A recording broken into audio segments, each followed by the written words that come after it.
As the ship that sent a distress call came into sensor range, the crew began to sweep to see if there was any other hostiles in the area. Distress calls were not uncommon, but one still had to take some sort of precaution just in case this happened to be a pirate raid. However, pirate raids were not common at all this far out from the main sectors, though one can never be too cautious in this situation. As they got close, the commander called out for everyone to scan the ship and attempt to get some sort of communications going, as they did not know what they were dealing with yet. All they knew is that the shuttle that was calling out to them had an automated distress beacon still going after all this time. From best estimation, the beacon had been transmitting for approximately 3 of their years. However, nothing had seemed to happen. The ship was adrift with no life signs on board. However, there was a reading of biomass. Cautiously, the retrieval ship came up alongside and docked with the small shuttle.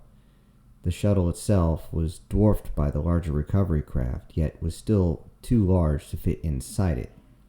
This meant that they would have to latch on via the external umbilicals to board the ship. As they did, they found that the ship itself was not fully sealed. They worried that this was the reason for the distress call, because there was no extra information coming from the signal except for the signal in and of itself. The doors opened without a problem. They were not locked in any way. The inside was pressurized. However, the artificial gravity generator was clearly offline. As the crew began to search to find any type of survivors, they immediately came across the body of one of the inhabitants.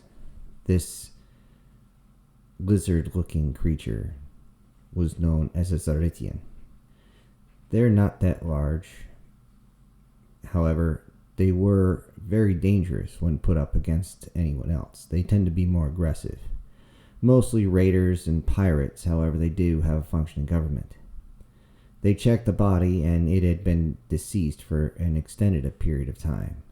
The crew then began to sweep the small ship and looking for any type of cryopods or any other reason why the crew would still be alive. However, they found nothing.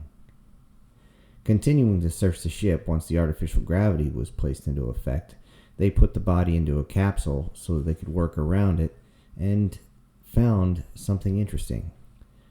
Their helmet's recorder was still intact. The recording was taken to the captain, and the captain looked over the recording, and what he saw surprised him. He could basically see through the eyes of the captain as they arrived at this blue and green ball that was rotating in space. This third planet from the sun didn't seem to have an active fleet. Just a few simple manufactured satellites made their way around the planet. The previous captain in the recording was stating how simple it would be to take a planet like this using very little of their own fleet. However, this planet was found way, way off the beaten path. In a sense, it was something that they simply stumbled across, however, as they were scouting new targets. This planet, however, would seem to be resource-rich, along with the other planets in its solar system. So they decided to look close, and if possible, to restock their foodstuffs along with others. As it turned out, some of their foodstuffs that they had purchased had gone rancid in the time period that they came out. Poor packaging was the actual cause, and they had to jettison it out into space, as the smell was far beyond anything they could deal with. This left them with minimal rations to get anything done. With few discussions, they decided to land on one of the smaller continents that seemed to have an abundance of grains, meats, and anything else that they would want. Going down to this one continent, they found that there was very much all sorts of farms that were being tended to. It wouldn't be any time at all to land, grab some of the crops, and then simply leave before the creatures on this planet were able to respond. They landed in a field as they saw one small machine going back and forth through the fields at some distance away. There was a domicile on the other side, again some distance away. They looked around as they landed and realized that the crops, though not fully mature, would ripen just fine as they checked through their bioscanners. They began to go and snatch all the type of crops, checking each one, but as they ripped them open and took a bite, they realized these were not only tasty, but unbelievably good. They had never tasted anything with such flavor before. It was ripping it open, just a piece of red mush that they found. Biting into it, all the liquid came out, and they never tasted something so sweet before. As they took a moment to dine on these enormous green fruits that were on the ground, they suddenly realized they heard something off in the distance that made many of them halt what they were doing. Next thing they knew, one of their own flinched, yelped, and fell over, all at the same time. They looked down at their brethren and realized that he wasn't moving. Blood poured out of the hole that was left there.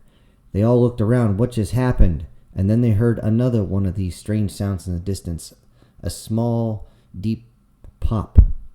A few moments later, and another of the number laid on the ground as blood poured out of the hole that had been there.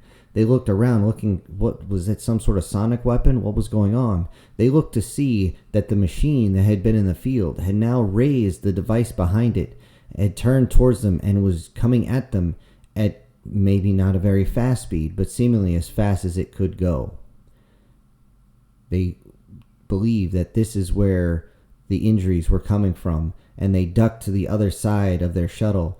And then they heard another pop, and another one of their numbers, this time getting struck and landing against the side of their ship and sliding down as the life slowly drained from them. They turned around and looked at the domicile and realized there was someone standing next to it.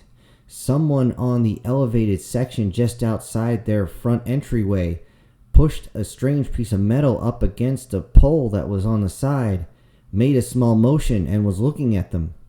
The captain pulled up his optics so he could see what was going on, and this strange metal device made that sound again after he saw a small, tiny flash come from it. What was going on? And the one next to him fell down. Now he was on his own, except for one other. The captain watched the video as the image kept shaking as the two tried desperately to swing around to the other side of their ship so they could board it and get the hell off this rock. But as they did, that giant device came up and slammed into his comrade, crushing it against the side, the body seemingly exploding as the big hunk of metal rammed into the side of their ship, tilting it sideways. They then saw what was inside as the machine suddenly seemed to power down. Something ran out. Something, he didn't know what it was. Some bipedal creature, hairless, no scales, no tail, no horn. What the heck was this? It jumped out, screaming in some sort of unknown language. As the captain ran for the door, he could hear that same sound, but it was different somehow. It was louder. It was deeper. Pop, pop, pop, pop, pop. He flinched watching the video as he could see the other captain flinching in pain as his body slumped inside the ship. He saw that clawed hand reach up and hit the button that shut the door. The mechanism could squeal as it moved up. Seemingly must have been higher gravity, as these doors usually shut without any problems.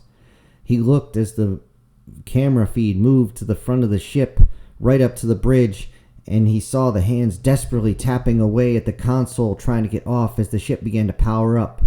Then the camera seemed to raise and look out the porthole.